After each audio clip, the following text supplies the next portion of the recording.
मैं भारत को भारतीयता की मान्यता के आधार पर फिर से खड़ा करना चाहता हूं, उस काम में लगा हूं।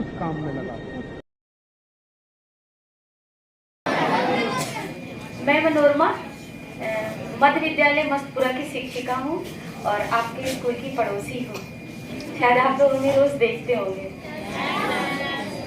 आज आप लोगों के बीच हमें भी आके बहुत ही अच्छा लगा। दूर से देख रहे थे लेकिन अब करीब से देख रहे हैं।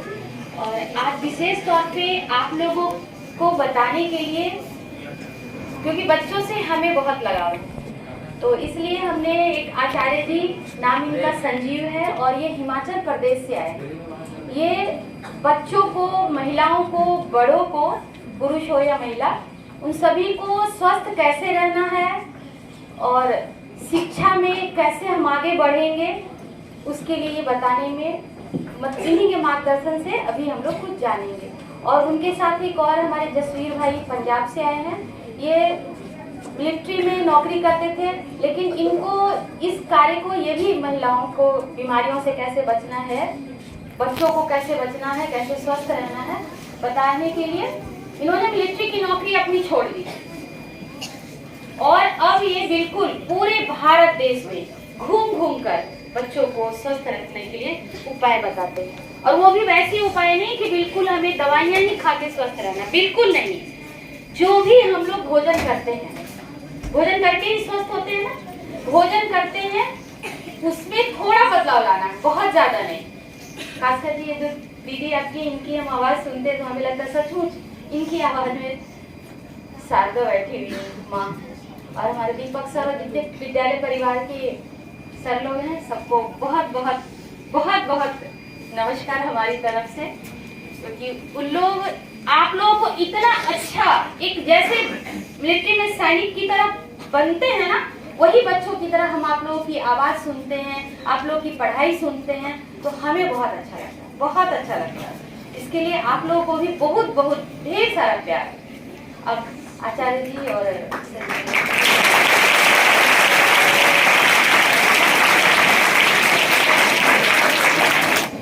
प्रणाम, वंदन। यहाँ का जो भी स्कूल का प्रबंधन है, स्कूल के प्रिंसिपल जी हैं, अध्यापक हैं, अध्यापिकाएं हैं, मैं उन सबको अपना प्रणाम करता हूँ, वंदन करता हूँ। मेरे साथ आए हुए पंजाब से भाई जसप्रीत जी, जो कि नाड़ी वैद्या और लोगों को रोग मुक्त करने के लिए कार्य कर रहे हैं हमारे साथ। और मेरे साथ आए हुए समस्तीपुर से भाई दुर्गेश जी और आप सभी बच्चे। सबसे पहले मैं आप बच्चों के लिए जो सबसे बड़ी बात बताऊंगा कि आज ऐसा कोई बच्चा नहीं है जिसको कोई प्रॉब्लम ना हो, और उसका कारण सबसे बड़ा है हमारा खान पीन। यदि हमारा खान पीन अच्छा हो जाएगा तो हम सदा स्वस्थ रहेंगे, सदा सुखी रहेंगे। और जब बच्चा स्वस्थ रहता है तभी ही वो अपने परिवार का, अपने माता पिता का, अपने स्कूल का, अपने गुरुजनों का नाम रोशन कर सकता है। एक बीमार बच्चा कभी भी ना तो अच्छे मार्क्स ले सकता है, ना तो आगे बढ़ सकता है, ना तो एक अच्छा डॉक्टर बन सकता है, ना एक अच्छा अध्यापक बन सकता है। तो आज मैं कुछ आपको टूल्स दूंगा जो आपको जीवन भर काम आएंगे। प्यारे विद्यार्थियों, इस दुनिया में 3 तरह के बच्चे होते हैं। कितने तरह के? पहले जो प्रकार का बच्चा होता है उसको बोलते हैं उत्तम कोटि के बच्चे। क्या बोलते हैं? जो दूसरे प्रकार का बच्चा होता है वो मध्यम कोटि के बच्चे होते हैं। कौन सी कोटि के? और तीसरी प्रकार का बच्चा होता है निम्न कोटि का बच्चा। तो इसमें फर्क आपको जब समझ आ जाएगा, फिर आप डिसाइड कर पाएंगे कि मुझे कौन से कोटि के बच्चे बनना है। और उत्तम कोटि के बच्चे के लक्षण जो है, वो सदा अपने माता पिता का कहना मानता है, सदा अपने माता पिता के चरण छूता है और सदा अपने गुरुओं का कहना मानता है, अपने बड़ों को कहना मानता है। जो उसको स्कूल में पढ़ाया जाता है उसको अच्छे से स्टडी करता है, अच्छे से समझता है और फिर उसी तरह से स्कूल में वो उसको बोलता है। तो ये है उत्तम कोटि के बच्चे के लक्षण। और उत्तम कोटि का बच्चा कभी भी बीमार नहीं होता। और मध्यम कोटि का बच्चा उसको बोलेंगे जो यदि गुरुजी ने काम दिया तो कर लिया, माता पिता जी ने यदि उसको बोला बेटा उठ स्कूल जाने का टाइम हो गया, तो उठ गया, नहीं तो नहीं करता। और इसके आगे जो तीसरी कोटि का बच्चा होता है वो निम्न कोटि का बच्चा होता है। निम्न कोटि का बच्चा वो होता है जो, जैसे आपने देखा होगा एक गाड़ी होती है, एक तो सेल्फ स्टार्ट होती है, एक धक्का स्टार्ट होती है। तो जो निम्न कोटि का बच्चा होता है वो धक्का स्टार्ट होता है। क्या होता है? मतलब कि वो किसी का भी कहना नहीं मानता, ना तो गुरुओं का, ना तो माता पिता का, ना अपने बड़ों का, और वो कभी भी अच्छा बच्चा नहीं होता। तो आपको अब तय करना है कि कौन सी कोटि में आना है। बताओ कितने बच्चे हैं उत्तम कोटि में आना चाहते हैं? वेरी गुड, बहुत अच्छा है, आपके लिए क्लैपिंग।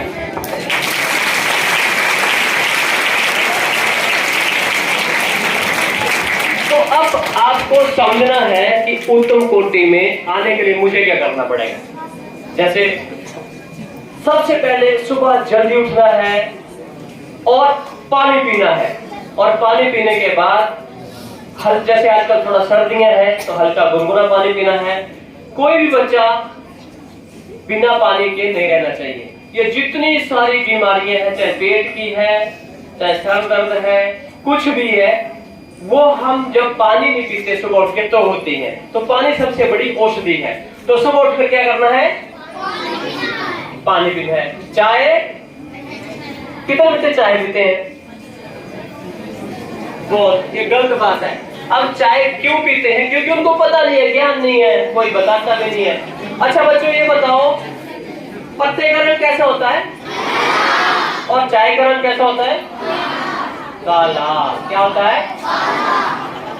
और काला रंग जब, जैसे मान लो कोई ब्लड निकलता है और कुछ समय के बाद उसका रंग काला हो जाता है। और अधिकतर चाय जो है नॉन वेज है, और हम लोग तो परमात्मा को मानने वाले लोग हैं, धर्म को मानने वाले लोग हैं। यदि हमारे शरीर में सुबह सुबह नॉन वेज जाएगा तो क्या हम अच्छे बच्चे बनेंगे? नहीं बन सकते। तो यदि आपको जानकारी लेनी है, मेरी बात आज मानना नहीं है, हो सकता है मैं आपको बहकर चला जाऊं, जानना है, समझना है। आप जब भी उठें या जब भी भगवान का भजन कीर्तन सिमरन जैसे भी आप करते हैं, 2 मिनट के लिए उसको सूंघ लें। जो चाय काली पत्ती वाली है, आपको एक बू आएगी, ब्लड की बू आएगी। और फिर भी यदि आपको समझना है तो देखना आप बारीकी से, यदि आपके किसी व्हाइट कपड़े के ऊपर वो चाय का दाग, चाय का एक बूंद गिर जाती है तो उसका दाग कभी नहीं जाता और वो लाल हो जाता है। तो खून का रंग कैसा होता है? तो इसको कैसे किया जाता है? हाई स्टैंडर्ड, मतलब एक प्रोसेस है एकदम ऊपर टॉप क्लास का, जो आपको समझ नहीं आएगा उसको प्रोसेसिंग में ही उसकी ब्लड की कुट दी जाती है। तो इसलिए चाय नहीं पीना है। चाय जो बच्चा पिएगा उसको पेट का रोग, गैस, एसिडिटी, तेजाब, कब्जी, और अधिकतर बच्चे तो सुबह सुबह लेटरिन में नहीं आती। सही बोल रहा हूँ, गलत बोल रहा हूँ? बोलो। और कई बच्चे तो सीखते जोर जोर से करते हैं ना, बाहर से माता पिता की आवाज मारे, बेटा स्कूल जाने का टाइम हो गया, गाड़ी आ गई, जल्दी कर जल्दी कर। फिर बच्चा नहीं, वो जब निकलेंगे नहीं तो कैसे बाहर आएगा। और कई बच्चे तो ऐसे होते हैं, वो दिन भर मैगी कुरकुरे जो खाते हैं, वो तो चिल्ला चिल्ला के गाने भी गाते रहते हैं अंदर बैठ के। एक बार अच्छा अच्छा अच्छा, वो कैसे आएगी? क्योंकि आपने खा रखी है मैगी, आपने खा रखी है चॉकलेट, आपने खा रखी है मैदे की सारी चीजें, कोल्ड ड्रिंक वगैरह। तो ये सारी चीजें हमको बीमारियां करती है। तो अब सुबह उठ के क्या पीना है? जोर से बोलो। उसके बाद आपको लेटरिन जाना है। लेटरिन जाने के बाद आपको फिर जो भी सलाम ध्यान, और आजकल बच्चे पेस्ट भी करते हैं, और अधिकतर पेस्ट में आप बोलेगा चलिए सवेरे सवेरे क्या बात बता रहे हैं। मेरी बात मानना नहीं है, मैं फिर बोल रहा हूँ, जानना समझना। उस पेस्ट के ऊपर इंस्ट्रक्शन पढ़ लेना कि इसको यूज कैसे करना है। उसके ऊपर लिखा हुआ है कि 6 साल से छोटा बच्चा इसको यूज ना करे, और जब भी इसको यूज करे डेंटिस्ट की सलाह से यूज करे। और इसके अंदर एक केमिकल है SLS, सोडियम लोरेल सल्फेट। मैं फिर बोल रहा हूँ, मेरी बात मानना नहीं है, जानना। अगर होगा उसके ऊपर तो तुरंत छोड़ देना। SLS एक ऐसा केमिकल होता है जो यहाँ विज्ञान के अध्यापक हैं, मेरी बात तुरंत समझ जाएंगे। सोडियम क्लोराइड जो सल्फेट है, अगर वो सही फॉर्म में, ओरिजिनल फॉर्म में अगर हमारे हाथ के ऊपर डाला जाता है तो हाथ में छेद करके निकल जाता है। तो वो उसके अंदर से सैक्रिन भी होता है, जो सैक्रिन जो हमको शुगर करता है।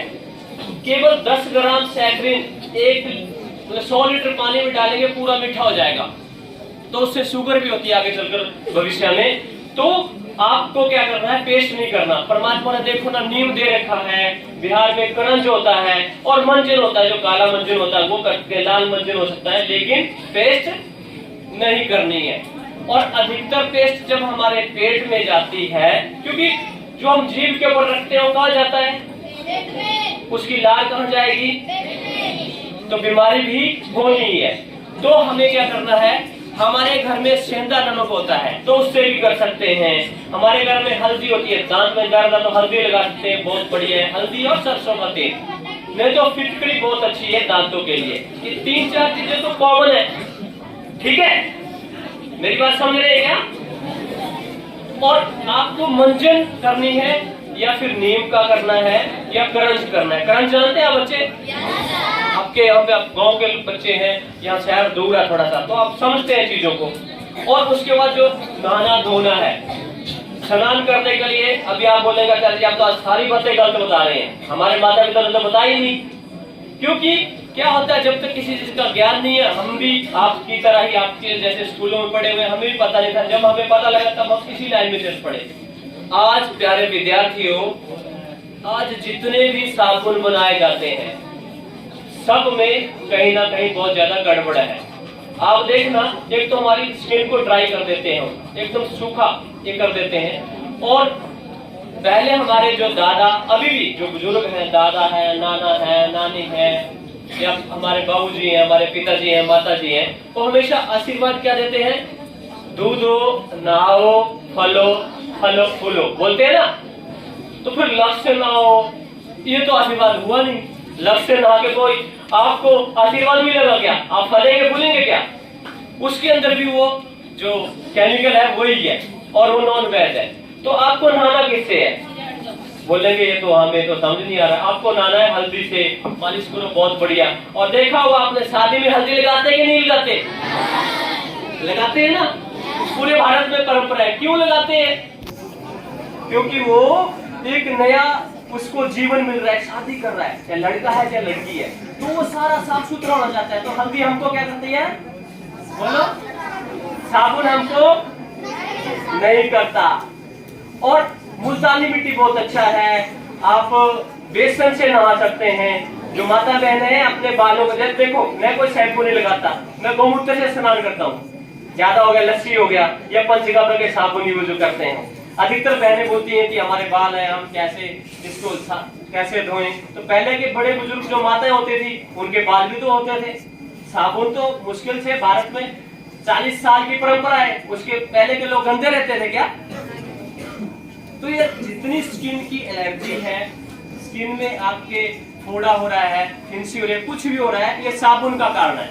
क्या कारण है, और आप जैसे नहाने धोने के बाद आप अपना भोजन, और हाँ सबसे बड़ी बात, जो बच्चा खाली पेट आएगा, जो बच्चा भोजन नहीं करेगा और खाली पेट स्कूल आएगा वो बीमार होगा।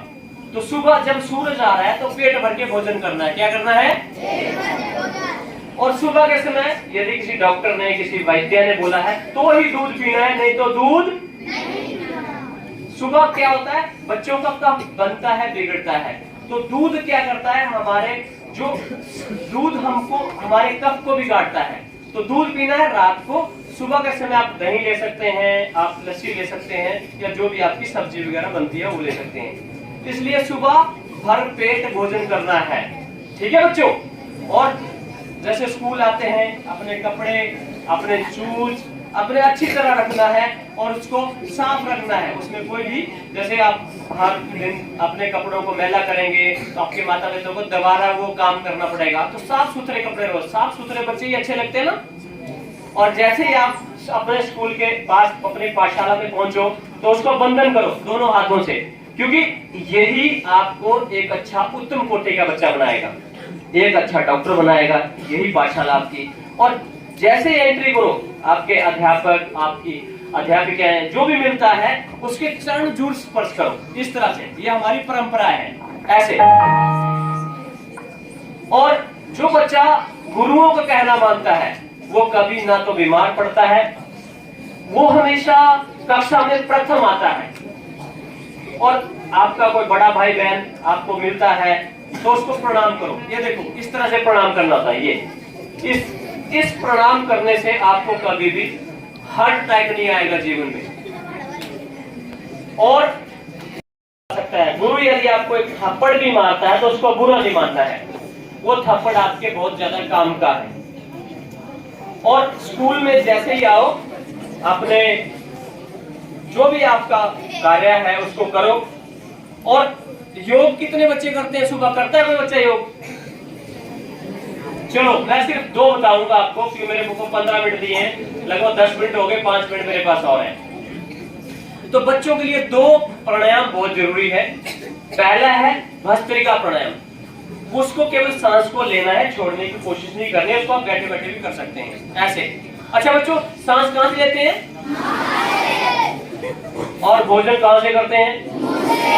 लेकिन कई मतलब 20 से 25% बच्चे होते हैं और मुंह से सांस लेते हैं ना। तो कोशिश करो नाक से ही सांस लिया जाए, इस तरह से, और नाक से ही छोड़ना है।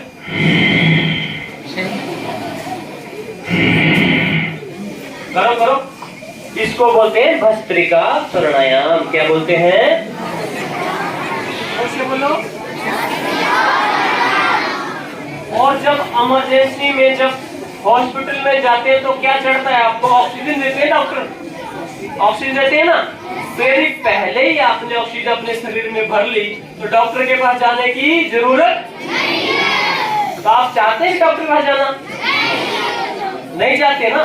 कितने बच्चे ऐसे हैं जो बीमार होना चाहते हैं? हाथ खड़ा करो। जो बीमार होना चाहते हैं? कोई नहीं चाहता, सभी लोग स्वस्थ रहना चाहते हैं। तो यदि आप सवेरे सवेरे इसको कर लेंगे तो आप स्वस्थ रहेंगे। प्यारे विद्यार्थियों, हमारे शरीर की सबसे छोटी इकाई होती है कोशिका, जिसको इंग्लिश में सेल बोलते हैं। उसके बाद हमारा टिश्यू बनता है, फिर हमारा ऑर्गन बनता है, फिर पूरा शरीर बनता है। यदि आपकी कोशिका अच्छी है, स्वस्थ है, तो आपका पूरा शरीर स्वस्थ है। उसका भोजन जो है वो है ऑक्सीजन। तो ये करना चाहिए कि नहीं करना चाहिए? रोज कम से कम 5 मिनट तो जरूर करो। किसी गंदी जगह नहीं करना, अच्छी साफ सुथरी जगह पे करना है तो फायदा होगा। अब इसके बाद है दूसरा प्राणायाम, कपालभाति। क्या नाम बताया? कपाल मतलब ये ऊपर का हिस्सा, भाति मतलब चमक। आजकल जो चमक धमक के लिए कुछ बहनें पाउडर क्रीम लाती है, वो भी गड़बड़ है। आपने फेयर का नाम सुना है? कितने बच्चे जानते हैं? हाथ खड़ा करो। और उसके अंदर पड़ता है, किसको पता है? हाथ खड़ा, उसको पता है पड़ता क्या है उसके अंदर? नहीं है पता। तो ये जितने भी कॉस्मेटिक की क्रीमें हैं, मतलब जो इस पश्चिम से आई हुई हैं, भारत की बात नहीं कर रहा हूँ, क्योंकि कुछ क्रीमें ऐसी भी हैं जो आयुर्वेद से बनती हैं। फेयर लवली हो गया या दूसरी जो बड़ी बड़ी ब्रांड है, अधिकतर जो कंपनियां हैं उसके अंदर सुअर की चर्बी मिलाती है। तो ये कंपनियां हमको बेवकूफ बनाती हैं। क्या बनाती हैं? अच्छा ये बताओ बच्चों, कोल्ड ड्रिंक अच्छा होता है या दूध अच्छा होता है? मैं नहीं बोल रहा, आप बोल रहे हैं। चाय अच्छी होती है या जूस अच्छा होता है? तो फिर हम लोग चाय क्यों पीते हैं? क्या पीना चाहिए? देखो परमात्मा ने कितने फल फ्रूट दे रखे हैं, तो हम क्या खाते हैं जो आपको बीमार करता है? और ये जितनी भी कंपनियां जो बच्चे खाते हैं, कुरकुरे, लेज, मैगी, चॉकलेट, ये सारी हमको बीमार करने के लिए। क्या करने के लिए? तो आप चाहते हैं बीमार होना? तो हम जो भी चीज खाते हो कहां जाता है? तो अब जो कपालभाति प्राणायाम है उससे हम पेट अच्छा करेंगे। क्या अच्छा करेंगे? इसमें केवल आपको सांस को केवल छोड़ना है, लेने की कोशिश नहीं करनी है। जैसे आप बैठे चौकड़ी मारकर ऐसे कर सकते हैं। ये हमारी ध्यान मुद्रा है। इस मुद्रा में यदि आप करेंगे तो आपको याद रहेगा। इसको सिर्फ टच करना है हल्का सा। और करना कैसे है? ऐसे आंखें बंद करके। और इसमें जो विशेष सावधानी है, जिस बच्चे का पेट साफ नहीं है उसको नहीं करना है, नहीं तो उसको सिर में दर्द हो जाएगी, उसको पेट में दर्द हो जाएगी। तो सुबह उठकर क्या करना है? बोलो बोलो। पानी पीना है, फिर पेट साफ हो जाएगा। फिर योग आप कर सकते हैं। तो मैंने बताया भस्त्रिका प्राणायाम, और उसके बाद कपालभाति। क्या नाम बताया? और फिर यदि आप ये 2 प्राणायाम भी कर लेंगे तो कभी भी आप बीमार, तो आप बीमार होना चाहते हैं कि नहीं? तो करोगे कि नहीं? करोगे? और कितने बच्चे ऐसे हैं जो चाय छोड़ना चाहते हैं? झूठ नहीं बोलना, दूसरे सामने बैठे हैं तो आप लगेगा झूठ बोलोगे तो। और अगली बार आएंगे तो सब बच्चों के घरों में भी जाऊंगा, पक्का? तो चलो फिर एक संकल्प लेते हैं, ठीक है? हाथ ऊपर करो, बोलो आज के दिन हम अपने गुरुओं को साक्षी मानकर ये संकल्प लेते हैं कि आज के बाद चाय, चीनी, मैगी, कुरकुरे, तेल, चॉकलेट कभी नहीं खाएंगे, कभी नहीं खाएंगे। ईश्वर हमको शक्ति दे, सामर्थ्य दे। बोलो वंदे वंदे वंदे। और बच्चों, एक बहुत ही जरूरी बात, जो आपकी बीमारियां होती है छोटी छोटी, ध्यान से सुनो। किसी बच्चे को जैसे सर दर्द हो जाता है अचानक, तो क्या करना है? किसी बच्चे का नाक बंद हो जाता है तो क्या करना है? किसी बच्चे के पेट में दर्द हो जाती है तो क्या करना है?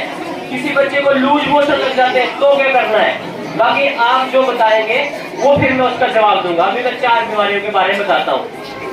देखो बच्चा, सिर में दर्द क्यों होता है? क्योंकि पेट में हमारी गैस बनती है। जो हम बाजार की चीजें खाते हैं या चाय पीते हैं या भोजन के बाद पानी पीते हैं, तो सबसे पहले आपको भोजन के बाद पानी, अगर गले में कुछ फंस जाता है रोटी का टुकड़ा, तो आप हल्का सा घूंट ले सकते हैं। दिन का समय है तो लस्सी पी सकते हैं, रात का समय है तो गुड़ मिला हुआ पानी पी सकते हैं, लेकिन सिंपल पानी नहीं पीना है, इस बात का ध्यान रखना, ठीक है?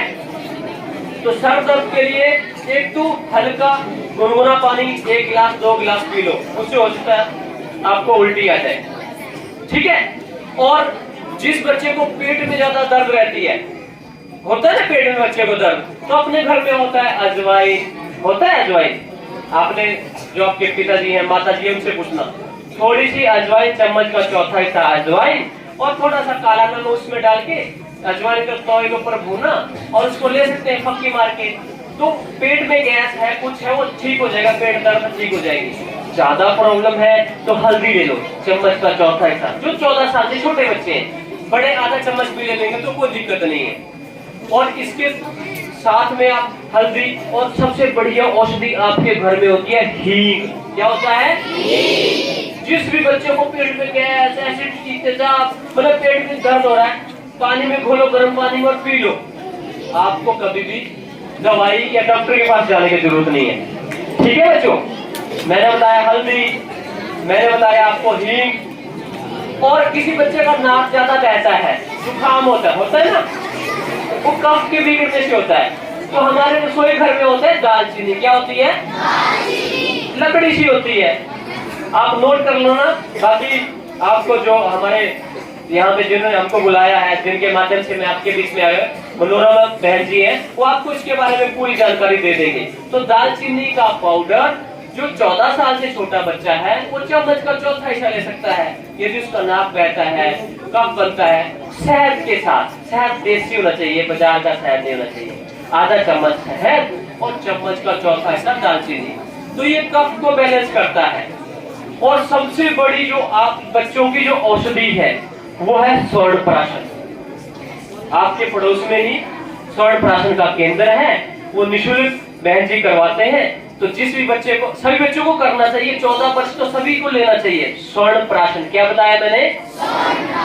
आप अपने पिताजी को, अपने माता जी को बोल के गूगल में सर्च करके या ज्ञान लेके, कश्यप ऋषि ने इसकी खोज की है, कश्यप ऋषि का ग्रंथ है कश्यप संहिता, आप उसको पढ़कर आप भी समझ सकते हैं। लेकिन अगर आपके पास समय नहीं है तो आप यहाँ पे आके इनसे जानकारी ले सकते हैं कि यह स्वर्ण प्राशन क्या होता है। जो बच्चा स्वर्ण प्राशन का सेवन करता है उस बच्चे को कभी भी जीवन में बीमार नहीं होता। स्वर्ण क्या होता है बच्चों? जोर से बोलो।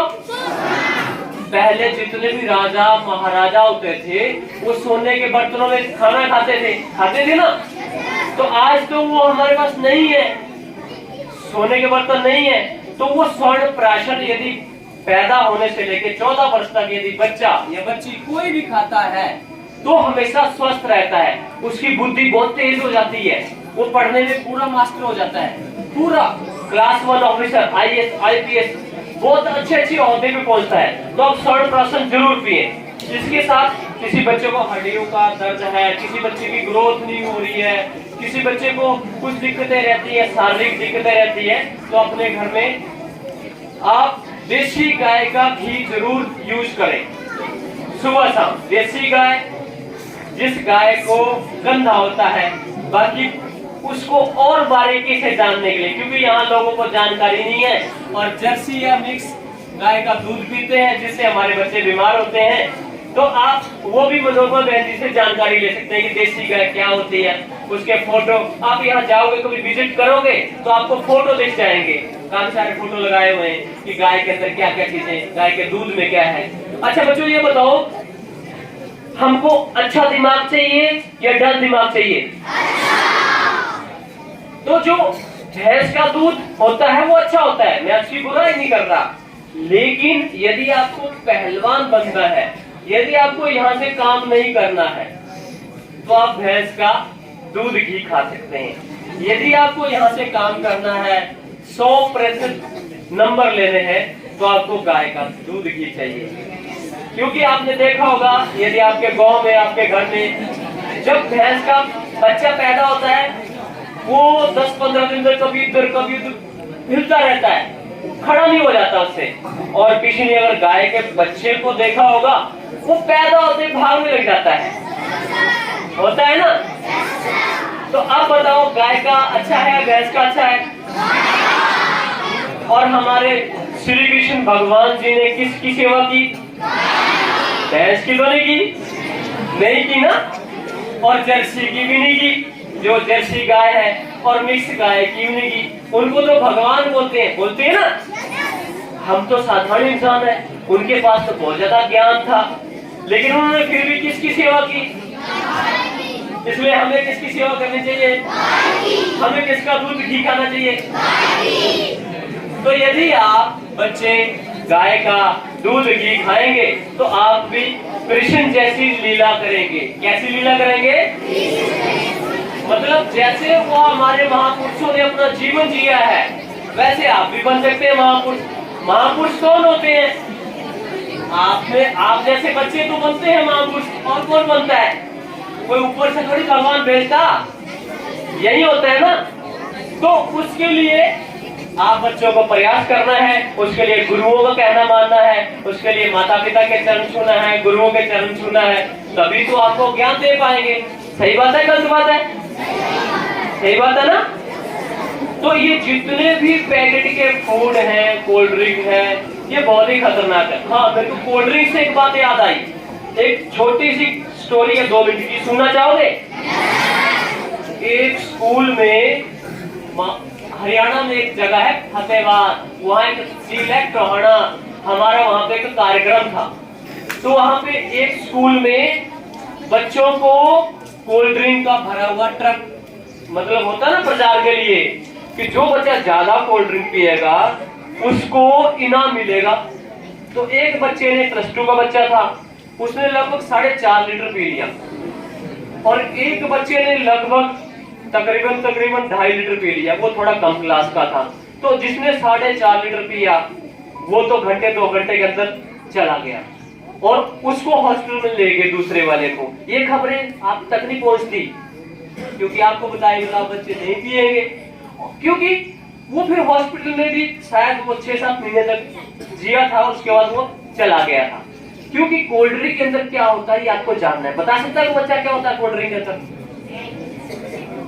बोलो, बहुत कॉमन सी चीज है। अच्छा, जब कोल्ड ड्रिंक को खोलते हो तो क्या होता है? क्या होता है? गैस सिलेंडर ऐसे होता है और पूरा कई बार आधा ढक्कन हो तो पूरी बोतल ही बाहर आ जाती है। प्यारे विद्यार्थियों, उसके अंदर होता है कार्बन डाइऑक्साइड गैस। क्या होता है? सबसे ज्यादा मात्रा में होती है। और आप बच्चे जानते हैं हम क्या अंदर खाते हैं? बोलो। और छोड़ते क्या है? अगर हमने नाक को यूं बंद कर दिया तो कितनी देर तक हम जिएंगे? ज्यादा होगा 1 मिनट 2 मिनट। तो जब हम लोग डेली या कभी कभी कोल्ड ड्रिंक पिएंगे तो हम बीमार होंगे कि नहीं होंगे? और सबसे बड़ी बात, इसके ऊपर कैंसर, इससे कैंसर भी होता है। तो आप बताओ पीना चाहिए कि नहीं पीना चाहिए? छोड़ेंगे आप बच्चे? पक्का? तो मैं आपके लिए क्लैपिंग करता हूँ।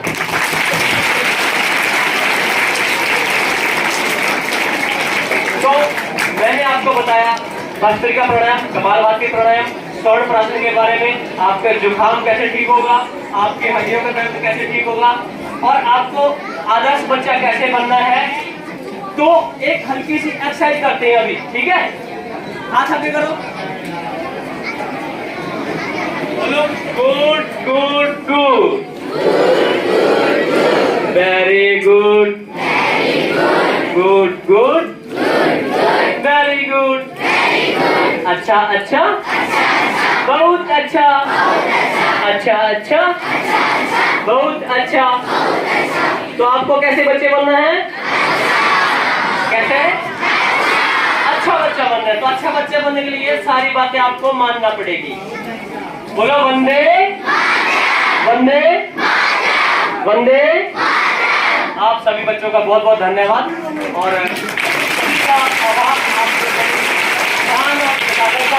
मेरी बातें अपने यहाँ का जो प्रबंधन है उसके चाहूँगा उनको हमारी बातें कैसी लगी। यदि उसमें कुछ सुधार करना है तो हम सुधार भी करेंगे और हमारे लिए क्या आगे मार्गदर्शन है। अब बच्चों के लिए आप कुछ कहना चाहते कैसे?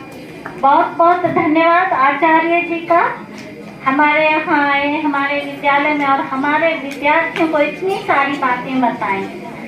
उम्मीद है कि आप लोग इसको फॉलो करेंगे और हम आचार्य जी का धन्यवाद करते हैं और उनको पुनरागमन के लिए आमंत्रित करते हैं। जब भी वो बोधगया आए तो फिर हमारे विद्यालय में पधारें। तो बच्चों, असेंबली में बहुत सारी बातें हो गई। अब हम लोग डेडिकेशन करते हैं। आंखें बंद कीजिए, हाथ जोड़ लीजिए और अपने मन में आप सोचिए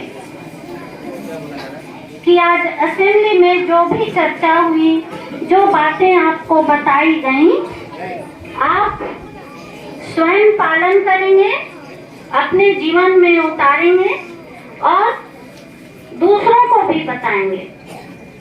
फिर हम लोग डेडिकेशन में मंत्र उच्चारण करेंगे। हाथ जोड़िए और परम पिता परमेश्वर को याद कीजिए। फिर मेरे साथ आप ये मंत्र दोहराएंगे। शुक्लांबरधरं देवं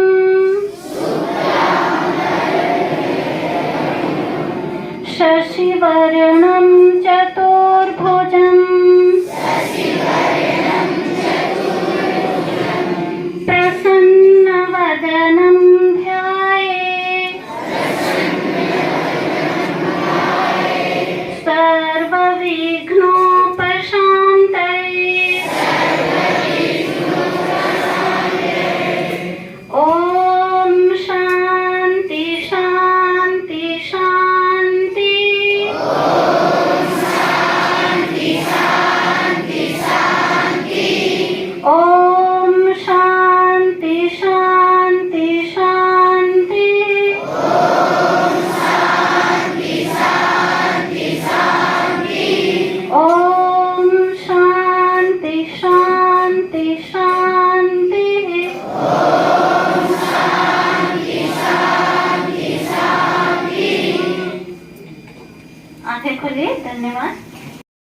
जब भी आए तो इस विद्यालय में आने का कष्ट करेंगे। और कुछ चीज़ें बहुत अच्छा लगा हमको, कुछ क्या सब चीज़, लेकिन इतना आसान भी नहीं छोड़ना। अभी बच्चे ना तो कोल्ड ड्रिंक की बात है तो ये बिल्कुल सही बात है, अब चाय की बात है ये भी सही है। कुछ भी चीज़ ऐसा नहीं है जिसमें काटा जा सके, अब बिल्कुल साफ सोच सकते हैं। हम लोग कोशिश करेंगे, आज से शुरुआत करते हैं, जितना संभव हो उतना हम लोग पालन करेंगे। देखो अभी क्या सर बताया, अच्छा बच्चा बना, देखो ये समस्या है, तो हम लोग सबको पालन करेंगे और सब चीज अच्छा लगा। ठीक है, बहुत बहुत धन्यवाद आपको सर, आप करें।